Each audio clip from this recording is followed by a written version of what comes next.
How you doing, everyone? I hope you're all well. Brian here at YT CSC, YouTube's Celtic Supporters Club.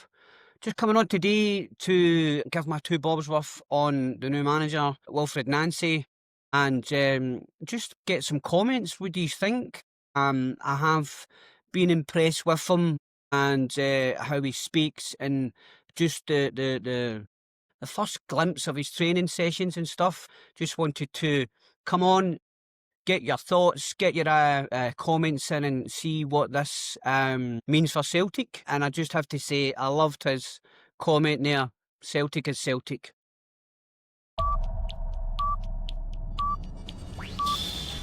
So yeah, we officially are in the Wilf Tone era.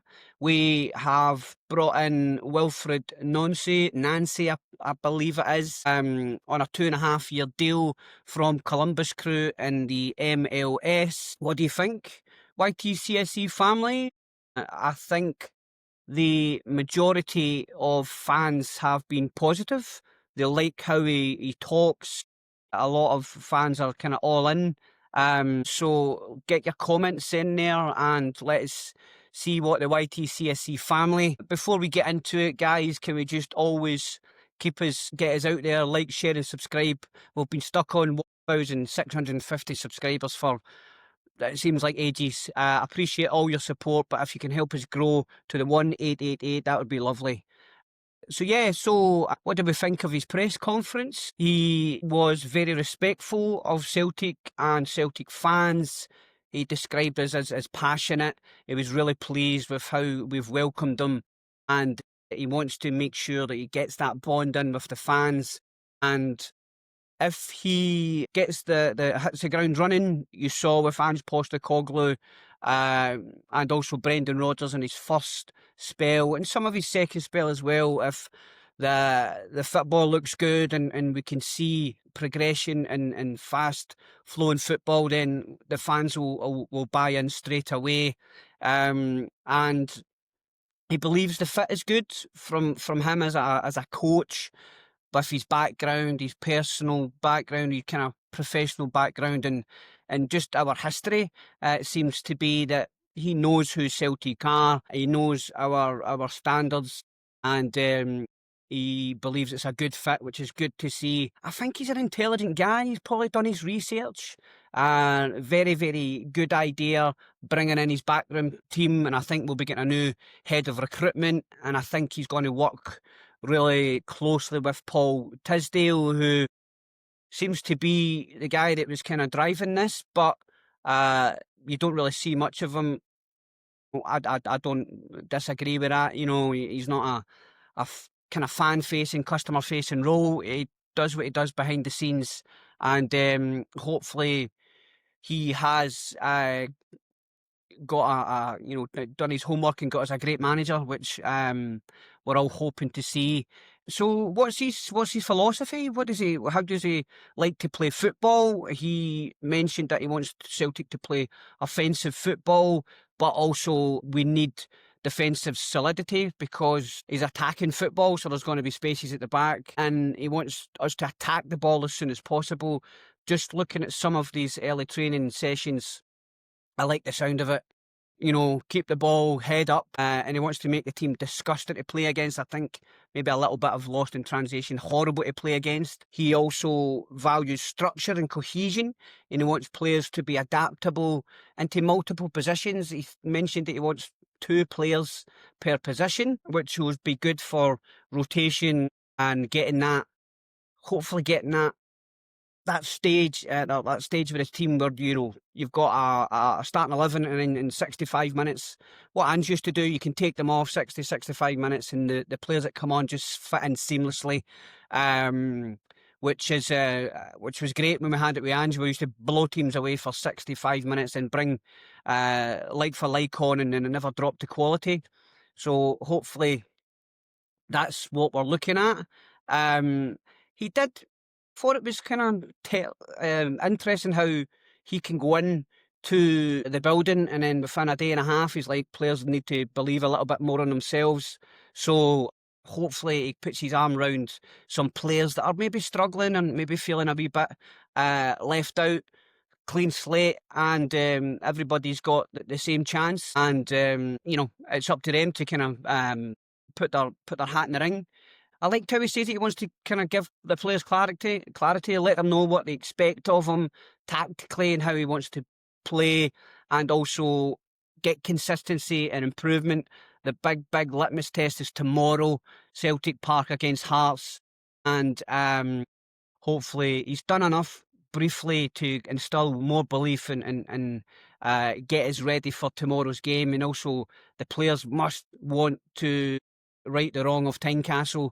We did not give ourselves a great showing, but different mindset now, different team, different squad. So hopefully that helps with building the players' confidence. It was lovely to see in his interview with Jerry McCulloch, thanking Martin O'Neill and the staff, etc., for kind of stabilising the club and giving us giving him a real platform to kind of instill his philosophy. I thought it was very respectful. Martin O'Neill, he's like, I've never met him before personally, but what a guy. So yeah, real nice to see. He knows about Celtic. He knows the expectations and demands, and described us as one of the world's proper football clubs with real atmosphere and heart and soul, high standards, real demands. Love that. He gets us. I thought that he gets us. He knows who we are as a fan base and as a club. Hopefully he understands what we need and how we like our teams to play. So yeah, how does that leave the squad, people? He obviously said they were quality players, but he had to assess the squad. And Michael Nicholson said that he will be backed. So hopefully the delay in things has enabled Nancy and his background team and his video analysis people to kind of get on with that, setting things up for January. And he's not got much time. Tomorrow, Hearts, Roma, Cup final, and he'll need to use all of his skills to instill the confidence. But I think him bringing his own background staff and that, and gives him a bit of help with that, and hopefully he gets the players up for the challenge ahead. And he knows that results and expectations at Celtic are very high. So I wish him all the very, very, very best. I thought he was a very humble guy. It wasn't like, I'm this, I'm that. I think he was quite aware of the pressure and the eyes on him. It wasn't flashy or this is that sort of stuff. Really liked how he spoke. He obviously has ambition. He wants us to do well, and he wants to do well also. But you need to be realistic, because he's going to bring in a new, what he says was attacking, winning football. But you have to be structured. You have to have belief, and also, be resilient, because if you're going to have that attacking, winning football, then you're going to have some nervy moments at the back. So he'll need to kind of build that belief for the squad. I liked how he spoke about the connection with the players and staff. You saw with the social media stuff, he went in and meeting players and talking to them, came across as a very personable guy. And as a kind of work side of things, I believe you get the best out of people when you understand them, when you speak to them on a level they understand and the respect. Hopefully he brings that into the building quite quick. So yeah, so we are now in the Wilf Tone era.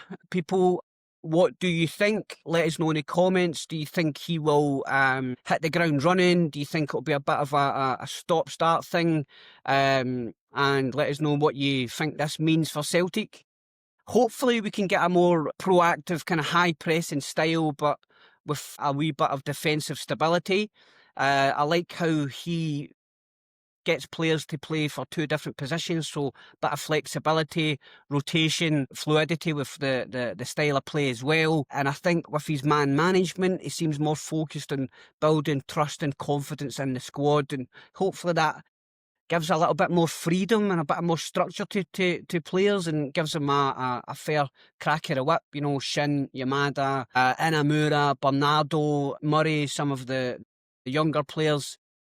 Buddy's got a fresh crack of the whip now, clean slate, and I don't think he'll be too rash with the team selection or the changes. I think maybe supplement one or two or add in one or two in January, get to know the squad, and then obviously see what possible reinforcements he would like to bring in. So yeah, I'm impressed with how he came across, what he wants to do, how he goes about the building, introducing himself to players. Just a nicer guy.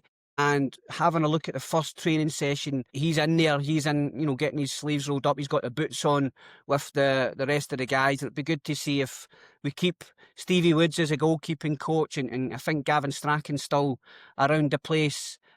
So yeah, first impressions are I like how he looks, I like how he speaks, and I hope players buy into his philosophy, because if they don't buy in, then you're going to see some bad performances and a little bit more of stuff that is affecting us as kind of hitting the ground running if there's players moaning about the place. I hope that's not the case.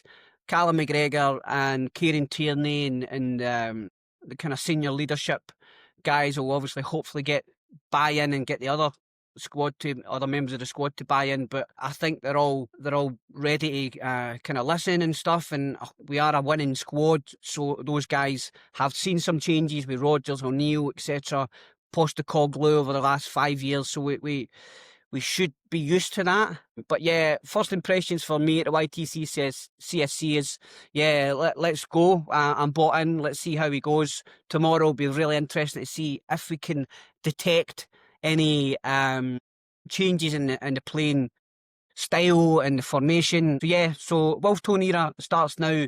Thank you very much for your time. As always, YT CSC family, like, share and subscribe. Help us out to get to that magic 1888 subscribers, and we'll see you on the next video.